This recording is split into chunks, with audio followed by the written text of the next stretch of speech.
Hello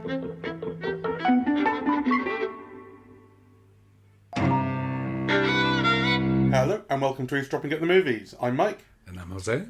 And today we're talking about Empire of Light, which we've just seen. It's the third in our unofficial trio of movies about the magic of cinema. Although this, I would have to say, is really, I think, being misadvertised. The advertising really was selling it as the magic of cinema, the magic of the movies. And here it's definitely an element, but in the fullness of the film, it's one of many elements, and quite a small one, I would say. I was surprised that it was as much as it was, because what I'd heard from people was how refreshing to see a film that's about the people working in the cinema instead of the magic of cinema. And actually, the magic of cinema ends up kind of taking quite a considerable role in the film as well. Towards the end, yeah. So it's set in Britain in the 80s, in the very early 80s. It was filmed at the Margate Dreamland, I think the cinema is. They never say we're in Margate, and the cinema is called the Empire here. So Margate looks beautiful. Yeah, Olivia Colman plays the duty manager at this cinema.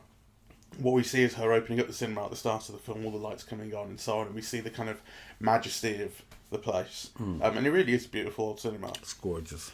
And we see it as a place of work. So we meet the projectionist, played by Toby Jones. We meet the various staffers. We meet the manager, played by Colin Firth. We're told their wages, £4 a day. Yeah, £4.50, wasn't it? Yeah. I mean, there is a lot of that. So this is a film which is heavy on the nostalgia of the 80s. If you know this era in Britain, then there's hardly a shot in the film that isn't reminding you of something very vividly. So there are lots of shots, particularly early on, of all the sweets in the counter and all the old packaging. We see a kind of lilt as it was, 1981 and so on. That will all be kind of jumping out at people who know this stuff very well. And that thing of, £4.50 is a day's wage, and people will be remembering that a cinema ticket is £1 or £1.50. That a box of Maltesers is 20p. Like, all those things are always kind of jumping at you. And you could hear the audience. We were at the Mac, because it's not showing at Cineworld, and the audience was fairly full. And full of people. And we were the youngest people there. I certainly was. Bitch. I was the second youngest person. There are lots of people who obviously know this era very well, and you could hear them remembering it when things were popping up on screen. You could hear them murmuring and mumbling to each other and chatting. Yes, I was involved in that too. I mean, the film is set when I was 18, and I remember all of the films that are being screened. Private Benjamin and Being There and the Blues Brothers and Stir Crazy are the ones that are most often referenced. You see posters for Warren Beatty films and so on. So it is that era. But I must say, it's the third film about cinema that we've seen. It's the only one that you said with relief at the beginning, it's only 2 hours, because all the others have been 3 or more. And actually, this felt by far, to me, the longest of any of them. I couldn't stop looking at my watch. I thought it was like deadly dull and banal, and I hated it. Oh, right. I was really into it. Surprisingly so, because I really wasn't expecting to be. Let me finish saying, kind of setting it up. So we've met all the members of staff. We've had our nostalgia hit, although it keeps coming. And a new member of staff joins, who is Stephen, played by Michael Ward, who is black. And that is quite unusual. Everyone here is white. And his race is important. The National Front has a presence in the film, let's say. But he begins a relationship with the Olivia Colman character. Olivia Colman is the reason, I think, that I found it so easy to get on with this film. Because she is such an empathetic presence. Such an easily empathetic, open presence. And her character is not a million miles from other characters that we've seen her play. She particularly reminds me of the character Harriet that she played in Green Wing, which is where I kind of first saw her, really, or knew that I saw her some 15 years ago, maybe, where she was this kind of office worker in a hospital, and she was kind of constantly put upon. She had all these kids, she had a husband who didn't seem to care about her, and she was constantly kind of denying herself happiness. She's very good at that sort of thing, Olivia Colman, and there's some of that going on here. Well, so much so that I was beginning to think you're beginning to recognise all her tics. Sure. Yeah, and her vocal inflections and some of her expressions. I mean, I liked her in it. I mean, in fact, I think I liked all the actors. And I was thinking about Sam Mendes, that, he always ensures he's got a great cinematographer. So the film is full of gorgeous images, like beautifully lit. The lighting is gorgeous. But actually, I thought they were empty, that they weren't expressive. And I thought all the actors were wonderful, but I thought the direction was terrible. The film never got into a rhythm. There were kind of like really long stretches where you thought it was like really predictable, or things were taking too long, or there was a lingering on an actor's face, or setting was used as theatrical background in a theater, right? It never, to me, felt alive at any point. It did to me when their relationship begins. I didn't like that either. I don't see why you couldn't have shown that relationship between them unfolding as one of, I don't know, feeling or friendship. Or I didn't like the way that the sex scenes were handled. I thought it kind of put Olivia Colman to disadvantage, right? And it didn't answer questions. You could see what she sees in him, right? But why does someone as gorgeous as Michael Ward see in her? It just didn't make sense to me, really. I don't think his character is fleshed out nearly well enough. He's not fleshed out at all, really. And he's kind of a cipher, really, to reflect her. He's the foil, really. Because it's not that I don't think that Olivia Colman is lovable or you could be attracted to her or anything like that, but you do need to see it from him. Understand it from him. It's not just that she's quiet and mousy and she kisses him and then she's nervous about it and everything. Like, you need to get a better feeling from him why the feeling is reciprocal. I mean, I think she's very beautiful, but she is old enough to be his mother, so you've got to get some sense of what he finds in her that you don't see. I mean, actually, it struck me that it's a reverse Manic Pixie Dream Girl thing. Like, you get these films. Zooey Deschanel was the kind of queen of these films, sort of 10 years ago, where a girl shows up and she's kind of full of life and she has colourful hair and this, that, and the other, and she will brighten up a man's life and make him realise there's more to life than this, that, and the other. And this was like just a gender swap version of that, really, because the thing about the Manic Pixie Dream Girl sort of type is it's a type. It's like they're not fleshed out characters. They're there to help someone else achieve a thing, and that's kind of what's going on here. So the only difference here, the Manic Pixie Dream Girl is a sort of a Manic Pixie Dream Boy. Except he's not so manic or pixie either. Yeah, but he has that thing going on. He's the person who gives her life, makes her free to express herself. Yeah, except the film also does something else, because certainly racism, the rise of the National Front, the place of the travails of black people in this culture are at least as important as any other theme in the film. Yes. Right, and they are his. So the thing is that he is made to play those without actually playing a character, really. Well, that's it. Again, in those, he's playing a type. He's playing the black representative, the black person who receives hatred from white supremacists. And he's, when racists approach him and are vicious to him, as we see a couple of times in the film, he doesn't get much of it. The film doesn't give him response, if you see what I mean. Like, it doesn't. He's a cipher for just responding to there's a black guy being hounded by skinheads. It's very sad, and I want to see the character personally respond. You know what I mean? Yeah, I do know what you mean. I really hated it, and I found it really dull. I suppose I wish I'd hated it a bit more. At least it would have been exciting. So I think it was more dull, than hateful. It wasn't hateful, but I just found it supremely dull and exemplifying all of the things that I really dislike about British cinema. It's almost a cliche of a certain kind of British cinema, that relies on actors, that is very theatrical, that lacks dynamism and rhythm, that doesn't know how to create movement and drama cinematically. It's overly reliant on actors. Its idea of the image is to create pretty images, which, Deacon certainly succeeds in creating very memorable images.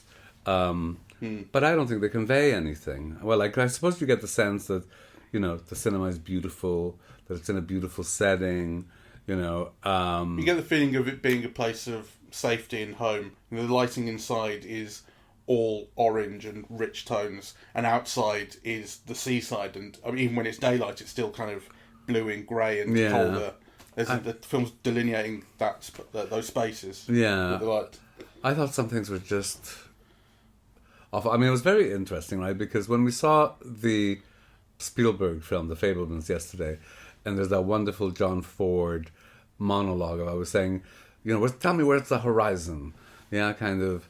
He says, when the horizon's at the top of the frame, it's interesting. When the horizon's at the bottom of the frame, it's interesting. When the horizon's in the middle, it's boring as shit. Yes, well, this film, you know, I thought was like that. This film was a middle of the frame horizon. Middle of the frame horizon kind of throughout, really. I was actually looking, right, because of that yesterday, and I thought, I mean, the thing about that John Ford bit in The Fabelmans is you can certainly see there's a kind of rule of thumb truth to it, but also it's reductive and kind of silly, right?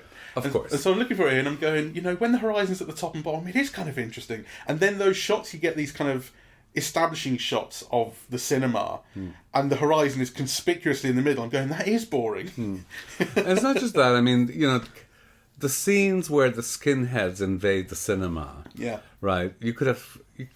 A better director would have made those so much more intense and scary and dynamic. You know, I thought, isn't it terrible that, you know, you have all of these skinheads invading and you're finding it quite dull, Yeah, or at least predictable. I mean, that is the word to... Actually, last time we talked about Sam Mendes... I meant visually dull and actually dramatically dull. Well, last time we talked about Sam Mendes was when we saw 1917, which really surprised you in particular, because you're not someone who's used to liking Sam Mendes' films. And one word that you used, which I thought was kind of perfect for him, is obvious. His films are obvious. And there are things in 1917 which are quite obvious, that thing with the milk, you know, and feeding the baby. The fact that the story does that is obvious, and what it's kind of doing with it is obvious. And that's kind of what's going on here. So, you know, the National Front comes by, and it's obvious what the film is showing you, telling you how it's doing it. There's nothing that interesting or creative about it.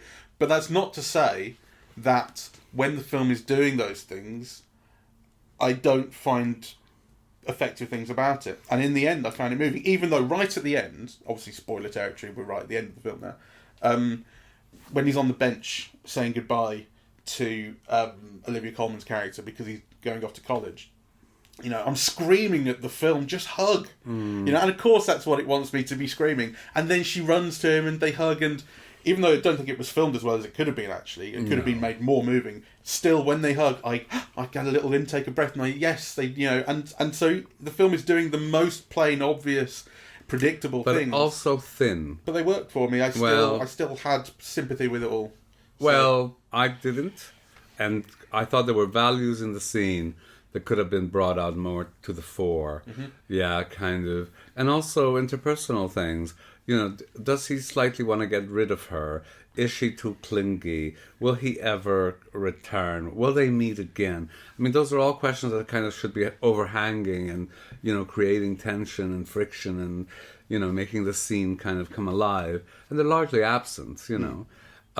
So I thought it was of the utmost banality, and yet with a sheen, the audience responded to everything. Right, so I think, you know, the average age was about 70, and they, you know, it's what I call a Leamington Spa film. It's the kind of film that's made for a middle-aged Leamington Spa audience. Yeah. In the middle of it, you know, they read Wordsworth, they read you a poem by Auden, and they end with a poem by Larkin. Right, kind of.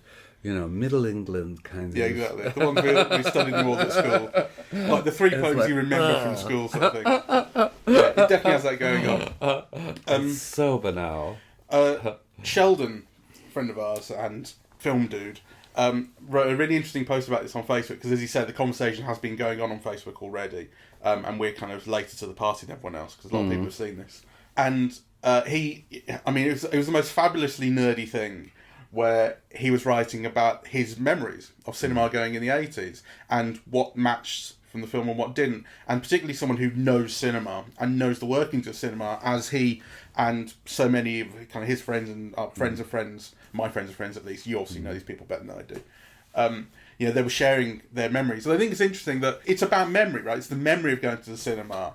And of course, the thing is, the more accurate your memory, the more you'll find to disagree with. But it has this, it's a memory of what life was like then. I'll give you a sense of a couple of things that Sheldon said.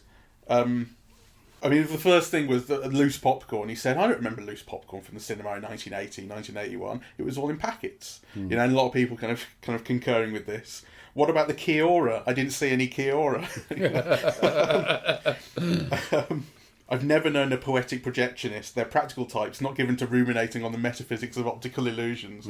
So it was lovely, because Toby Jones is the one here, and who was in the trailer, saying the magic of 24 frames a second, the optical illusion that brings life and stuff. And you go, of course, these are practical people. They work with machinery.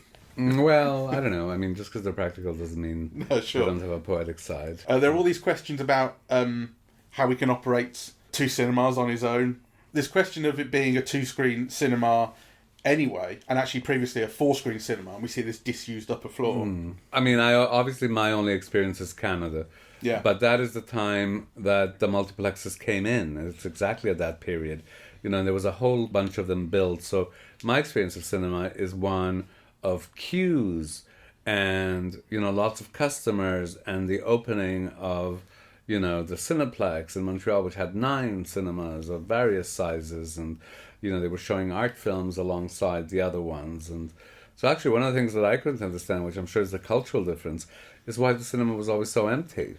Yeah, because, in that same period, the ones in Montreal were definitely full, right? And we did have loose popcorn, and we made our own. There was a machine constantly popping corn, which, I've never seen here. Which makes me, these days it just comes out of bags, and I think they microwave it or something. Yeah, it makes me nostalgic. In fact, I was an usher in a cinema pretty much during this period. Yeah. Right? I mean, it wasn't quite 1980. It was in 1982, I think, for Scarface. There was certainly no nice community feel about it. It was like you went in, you did your hours, you went home, and you tried not to be, brought down by the boredom. I got fired from it because I was caught reading a book, because there was absolutely nothing to do, right? Like, once you took the tickets and sat people, right? And then I'd always wait until the chainsaw scene, right? And I'd watch until that. And then, try and be invisible and read a book somewhere. And I got caught and I got fired. So I didn't last very long in that. But, there was none of this kind of cozy, supportive kind of atmosphere in my experience of it. Yeah. It was one screen, so there weren't that many people working on it either. It was the Odeon. Michael writes in response to Sheldon complaining that how can one projectionist be running all this? He says there was automation and cake stands, which meant you could do it by yourself. And basically it was interesting to kind of get all of these. It obviously opened up people's memories of this, right? Sure. And the more that which it's meant to do. That's the film's main. I wouldn't say achievement, because it's kind of cheap, but that is its drawing card. Yeah. That is how it pleases the audience. And there was obviously a lack of satisfaction in how well it did that by our friends on Facebook, who have quite clear and strong and informed memories of this era. But I also felt from the audience who we were watching it with, they felt an enormous amount of satisfaction. They were kind of reliving that era, and they were happy to be. Yes. You know what I mean? So it felt quite effective to me. Yeah, well, I mean, for me, I suppose it's an audience for the film. It's not a very cineliterate audience. I think, just critically, the film has a great kind of central theme, which is, a woman's revolt and a woman's hurt, and being driven to insanity by patriarchy, right? And how she copes with that, and then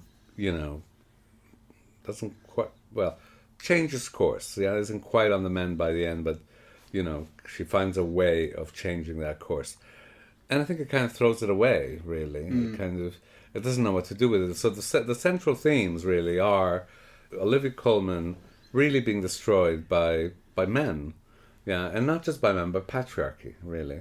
I think the film is clear about that. It's not just that this man did this or that. It's the whole kind of ensemble, and how she says at some point, that she won't be commanded or something. Yeah, when they're making the sandcastle. When the sandcastles, right? I'm not building to destruction. Right? Yeah. So there's that, and then there's the thing about racism, and I don't know if the film just doesn't quite know how to connect them, really, because they're both kind of left floating and dissipating, and I also think that the film is overly gentle with its central coming together, right? Because so you see how the Michael Ward character is careful when he's in public with her, where she's oblivious to it largely. But the film doesn't dramatize that either, Kind of, there's no scene where actually them being perceived as a couple is an explosive moment, right?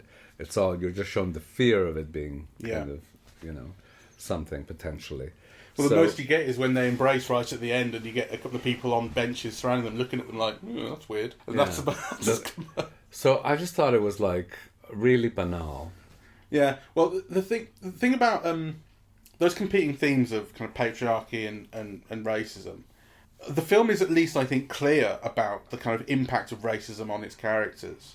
The thing about patriarchy, I find much more muddled. Like, the film is telling you that it's about patriarchy and about the impact of men on the Olivia Colman character, but mostly through when she gets angry at a couple of points and kind of manic. Well, she's manic depressive, clearly. She has bipolar disorder. We see her being treated with lithium.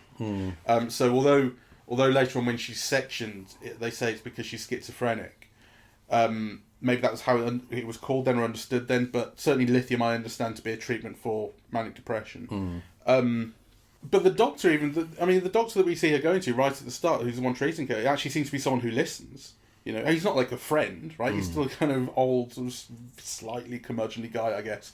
But he's someone who listens to her, and when she says that she's feeling better, and he kind of doesn't quite believe her, he asks her again, but then he believes her. Like, that's not actually something I would expect from the film that's being critical of her treatment by a patriarchal system. Well, there's a sense in which she's got experiences that were not shown, and then what we are shown with the Colin Firth manager is really quite, and you could see kind of an element of coercion. She never wants to do it, and she always ends up doing it, and kind of a lot of those things are internalized. But anyway, the film doesn't dramatize it very well, in my view. I just found it all dull and predictable. I just find it more muddled than dull. I wanted a clearer sense. Well, to me, the two things go together, and if the thing is that I end up looking at my watch thinking, when is this going to be over? Then the muddling becomes the dull. I mean. Yeah, but something. Well, I mean, it doesn't have to be the same. That's all I'm saying. Like, it could be something could be muddled, but in a way that's fantastically exciting, and you think maybe this will be worked out. It could be. Well, to me, this was both muddled and boring. Yeah. And actually, it is like a really good retort because, of the last 3 films we've seen, this is by far the shortest, and it was the only one that really bored me. I couldn't wait for it to be over. Yeah. You know what this made me think of? Is that I've always given credit to Sam Mendes for being so good with actors, The performers are often the highlight of his films. And yet this time, I thought the performers are all really great, but he betrays them, or he doesn't show them to advantage. I felt really sorry for Olivia Colman, to be humping Michael Ward, at a distance and kind of sordidly. I thought that was completely unnecessary. And then you have somebody like Michael Ward, who was so absolutely great in small acts. And of course, he's extremely beautiful in this. And this is all you can do with him? And actually I also thought that with Colin Firth, you have a huge star, a wonderful actor like that. And that's all you use him for? Yeah, you couldn't give him a moment? I mean, do you remember that film Mothering Sunday that we saw, which had Olivia Colman and Colin Firth were a married couple in it, and I think when they're grieving the loss of a child or something, I can't remember. And she was kind of really torn apart by it, and he was sort of trying to keep their marriage together. They were wonderful in that. Yeah. And here it's really plain, really. You said that when I said the theme of the magic of the movies is kind of smaller than I think it was sold as. You were saying, well, it's still quite a part in the film. Let's think about that, because obviously we've talked about the cinema as a place of work. But the part of the story is Olivia Colman's characters learning to watch movies. Well, it's not just that. I mean, when you're, the first 5 or 6 shots is like you go into the place and it is gorgeous. It's like an Art Deco masterpiece of a theatre. It's really beautiful. You're made to admire, like, the glass and, the reception area and the lobby and the interior. And it's like gorgeous, right? And there is a whole thing about cinemas, right? Because it's almost like going, I don't know, to Buckingham Palace, right? Except, the cinemas were people's palaces, right? So the building itself is a romance of the movies, Sure. The kind of ordinary working people had access to these spaces, and these spaces were theirs, right? And on top of that, like those scenes where you go into the projection box, I mean, I was really struck because, you have Katharine Hepburn and Cary Grant, and you have Ernst Lubitsch juxtaposed to Kenneth Williams, and, juxtaposed to Hitchcock, and, so, I mean, there is a whole romance for what all of these people signify. And, first you're allowed to, just your eye wanders through them, but actually later on in the film, they're really like close-ups of this thing, right? And, then you have Toby Jones's monologue about movies, and, it is, he actually says something like, it is marvelous, right? It's like 24 frames a second, and there's they're all still, and there's black in between, and, and it's all about the light. And I mean, kind of, you couldn't worship cinema more. And then, of course, she's saved by cinema at the end, right? Like, in a way. Yeah. So, I mean, how much more romantic do you want it to be? Yeah, it's the third film in a row that we've seen where we have important shots of people watching movies. I think Babylon had the worst of those when it was watching Singing in the Rain at the end, and it just kind of went on and felt quite unfocused. Obviously, it happens all through the Fabelmans because the Spielberg character is constantly making movies and watching movies. But here it's right at the end when she goes to the cinema and Toby Jones is about to leave, and she says, "Show me a film, any film." And I was thinking, like, he should just say, "I'm going home. I'll show you one tomorrow." But of course he does. He puts on Being There for her, and we get these shots of her. I mean, it's shots that you've seen before. It's all this stuff when I was saying in previous podcast about how the advertising for this film looked like just those Cineworld adverts for going to the cinema. These are those shots of someone shot from below, looking up with a look of wonder on their face at the screen. We see the light coming from the projection box spilling overhead. But this actually did work for me here, as obvious as it all was. It was obvious, and also I thought it was kind of slightly despicable, really, because my frame of reference at the moment is Charlotte Wells' After Sun, right, which we haven't seen together, and I don't think you've seen it at all. No. But it's about a father and son, and they go on a package holiday. And one of the wonderful things about it is the film never condescends to its characters. It doesn't say, "Oh, look at this cheap, tacky holiday," right? Like, you always get a sense of, they're there, they're having a good time. It's what they do, right? The film doesn't condescend. I think this film condescends to its working class characters, in terms of how they live, in terms of how they act, in terms of their response, the tweeness of some other things.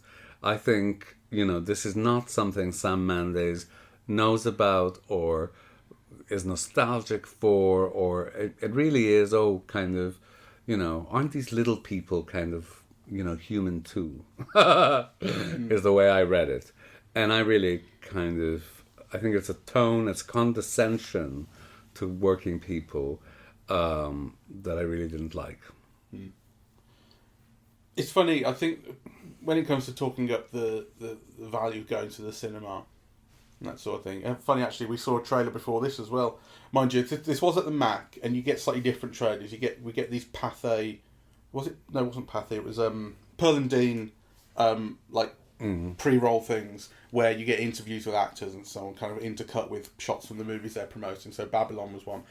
Puss in Boots was another. And we get these shots of, like, Damien Chazelle, Brad Pitt, Antonio Banderas talking to their various interviewers, saying you have to see this at the cinema, and thank you for coming to the cinema and so on. And we were talking about that with the Fabelmans, Steven Spielberg, before the film starts. Thanks you for coming to the cinema. There is this insistence on it. It's funny because we do that all the time on this podcast. We're always talking about the value of going to the cinema and how it's so much better. Well, because it has that value. But like, it's one thing for us to do it. Yes. Maybe this is very hypocritical, but I do feel like when the filmmakers themselves are doing it in the ads, there is something quite desperate about that. Yeah, there's desperate and feels slightly pathetic or something. It's like you feel if Spielberg or Antonio Banderas has to thank people for coming to the cinema, then the battle for cinema is lost. Really. Yeah, and then these films themselves are kind of slightly clunkily at points saying, this is why cinema is magic. Yeah, I can save you. Yeah.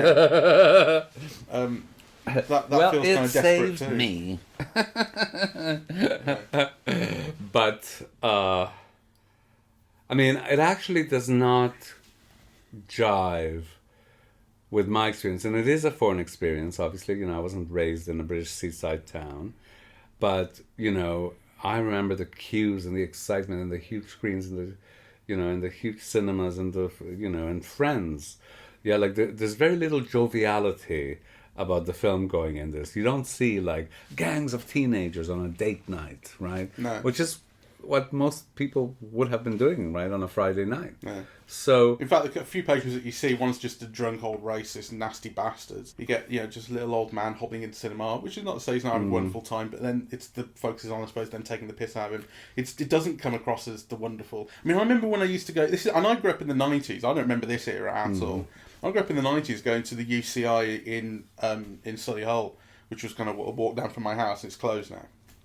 And that had some 8 or 10 screens in it. And they were down this long corridor. And I remember going to picking up your tickets, getting the popcorn, going down this long corridor, opening the thing. I remember the ident that you used to get for UCI, which you can see it on YouTube. It's this kind of electron going round, I think the word UCI in the middle, and it goes boom, as it comes towards the camera. It gets bigger and bigger and louder and louder. It was fucking awesome and scary. And it was really fucking exciting every time you went to the cinema. Incredibly exciting, and actually much more so as a little kid. You know, when I was old enough to sort of go to cinema myself and with my friends, it was you were going out with your mates, and it was good fun, and we were seeing whatever the latest film was.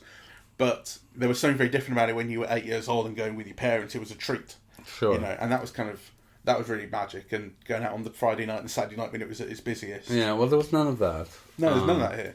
So, and also, I mean, just to continue this idea of, the film kind of patronizing.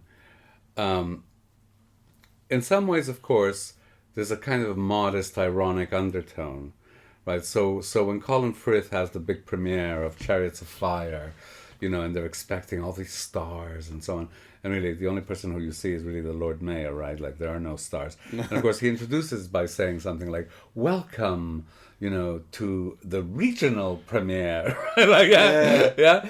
And actually, and of course it's treated as a joke, and kind of the audience reacted. It's not even a real premiere, or, it's not as if they decided to have the premiere in this town instead of in London. It's just the regional premiere, right? Yeah. Yeah.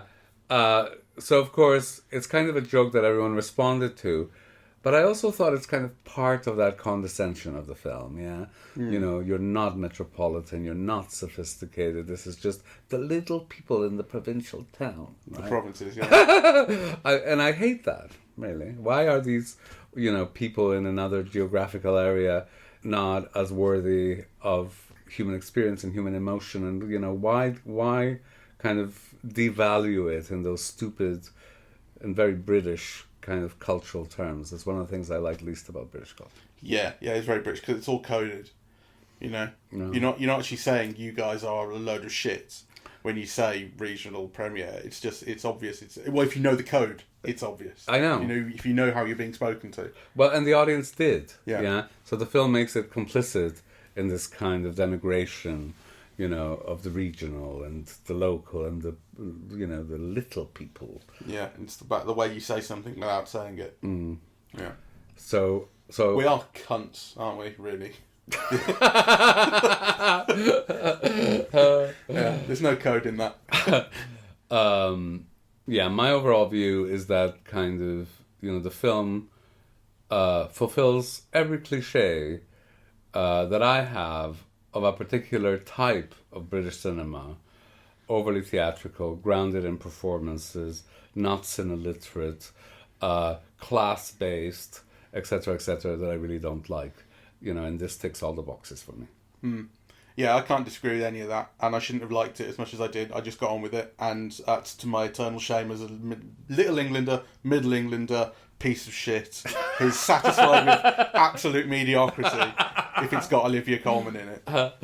All right, well, on that note, thank you very much for listening. We're eavesdropping at the movies, and we are on Apple Podcasts, Audible, Google Podcasts, Spotify, SoundCloud, and YouTube. On social media, we're on Facebook and Twitter, and the website is eavesdroppingatthemovies.com. Bye-bye. Bye-bye.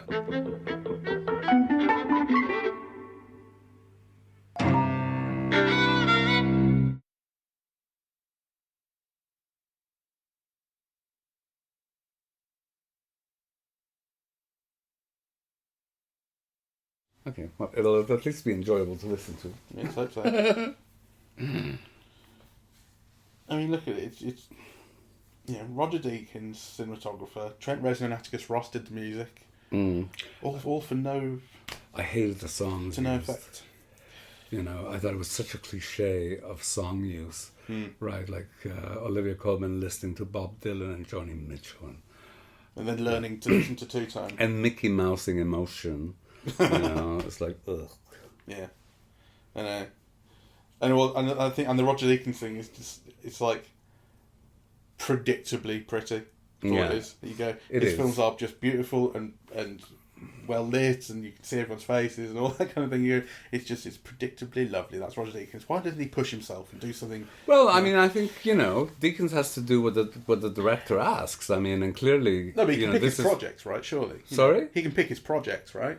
Roger Deakins. Well, I'm sure he can pick his projects, but at a certain point, the director has to say, "I want this image to convey whatever." Yeah. Right, and I think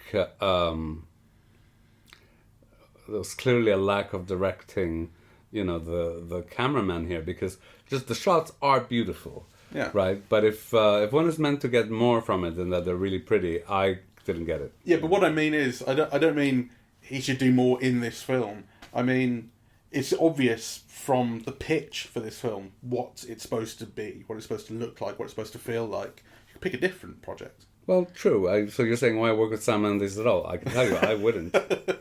Kind of, yeah. Well, obviously, working with him on 1917 was an interesting challenge because it had the whole one-shot thing it was supposed to be doing, and interesting things with kind of shooting the flare thing, shooting at night and so on. So obviously that had its challenges. But this, where's the challenge, basically? But still, the best thing about this film are those images. Yeah. Kind of that is what stays with you. They're really beautiful. They're evocative. You get a real sense of place.